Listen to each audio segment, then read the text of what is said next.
After about 2 months at Uppercross, meeting new people, developing friendships, suffering through Captain Wentworth, Anne's time at Uppercross is coming to a close. She really wants to get away from Wentworth, which means she has to get away from Uppercross. Though she's going back to Kellynch, and she knows she's going to run into him there, she thinks because he spends so much time at Uppercross, maybe she won't see him very much. Frederick disappears for a whole 2 days for a visit with some friends in Lyme. My goodness, what were they going to do without him?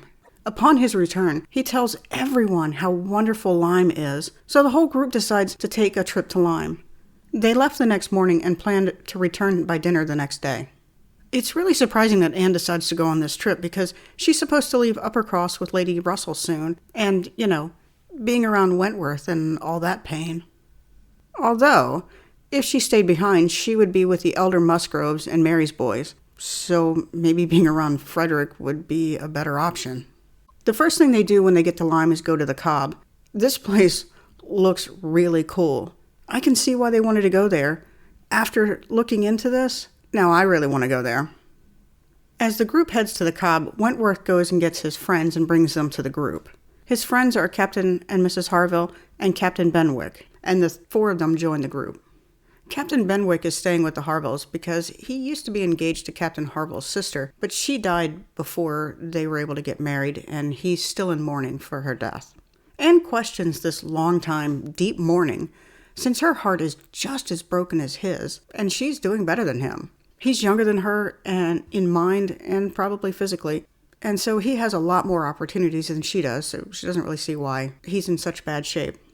At dinner that night, Anne notices that being around Wentworth is getting easier, almost not a problem at all. Oh, does this mean they're not going to get back together?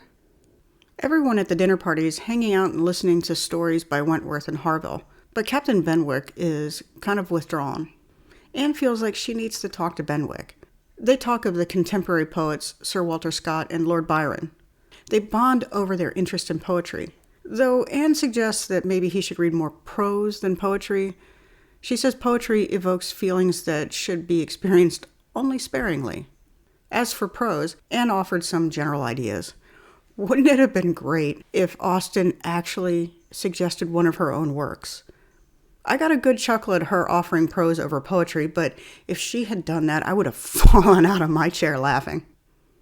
Anne and Benwick spend a lot of time together the day the group gets to Lyme.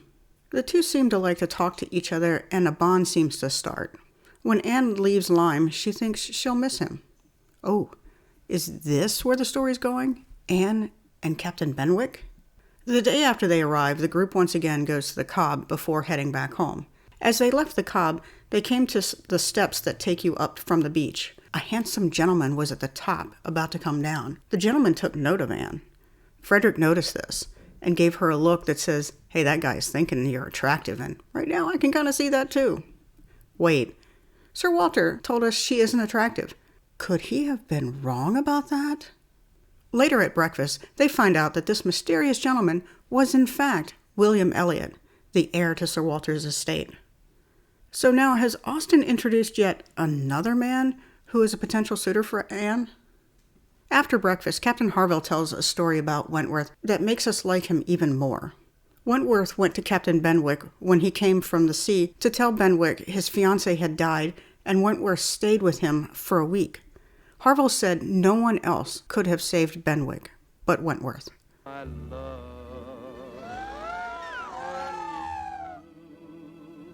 Before leaving Lyme, the group decides to go back to the beach one last time. They get to the steps from the day before, and Louisa thought it would be a great idea to jump from the top of the steps and have Frederick catch her. What is she, like 10 years old? What adult does this kind of stuff? Frederick catches her, but then she gets this really great idea to do it again. Wentworth was like, no, don't do it again. She ignored him and jumped before Wentworth was ready, and so he didn't catch her, and she fell and hit her head. She's knocked out. Frederick lifts her head and worries she's dead. Everyone else is completely useless. To show that Anne is not as useless as her father and his sister believe, she's the only one who keeps her head and tells everybody what to do. They get Louisa to the Harvilles, where a doctor comes to check on her. To everyone's relief, he says she'll be okay. but it's going to take some time. Someone had to go back to Uppercross to tell Louisa's parents. Everybody thought Anne should stay.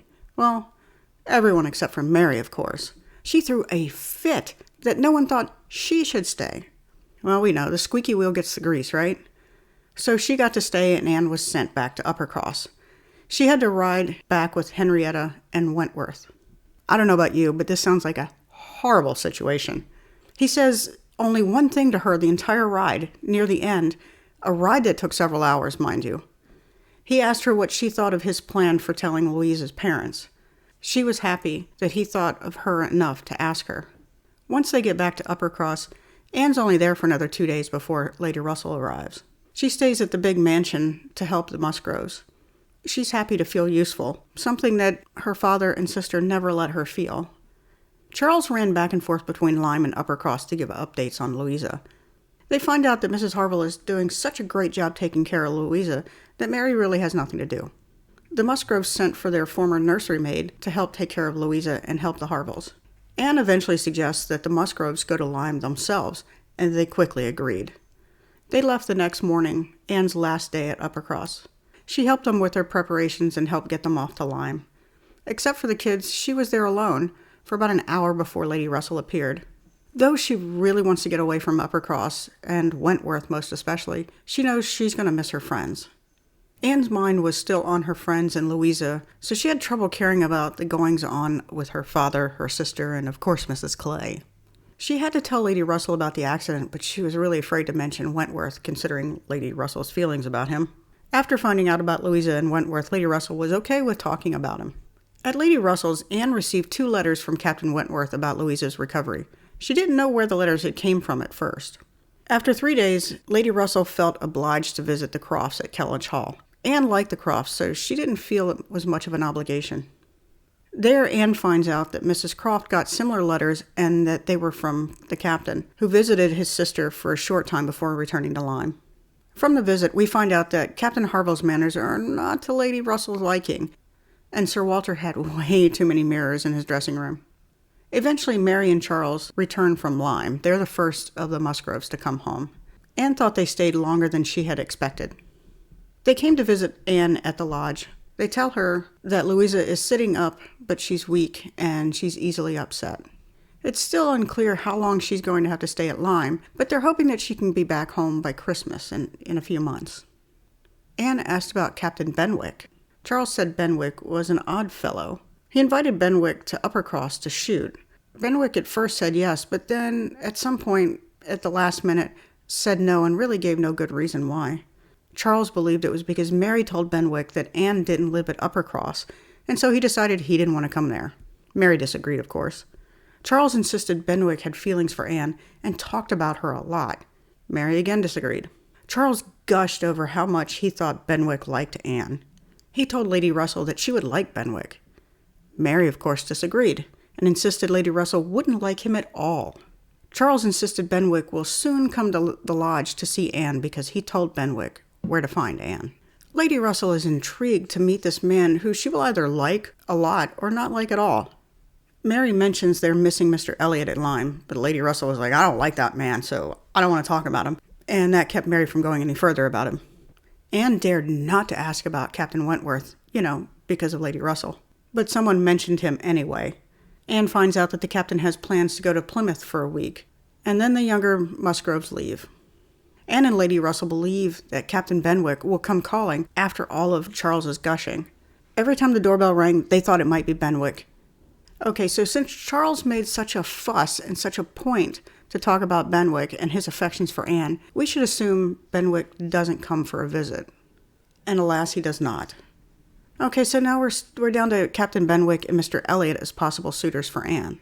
Louisa doesn't make it home by Christmas, but the Musgroves came home to greet their younger children who came home from school, and they brought the Harvilles' children with them. Henrietta stayed with Louisa. The house was loud and jovial.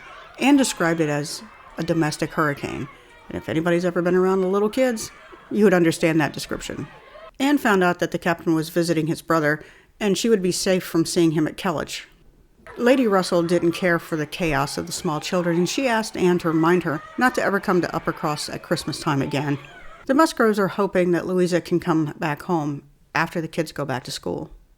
After Christmas, Anne and Lady Russell leave Kellynch for Bath. Anne was not too happy about going to Bath. Before leaving for Bath, Anne received a letter from Elizabeth that said that Mr. Elliot was in Bath. Unlike his previous behavior, this time he seemed eager to visit the Elliots. In spite of Anne's desires, they make it to Bath.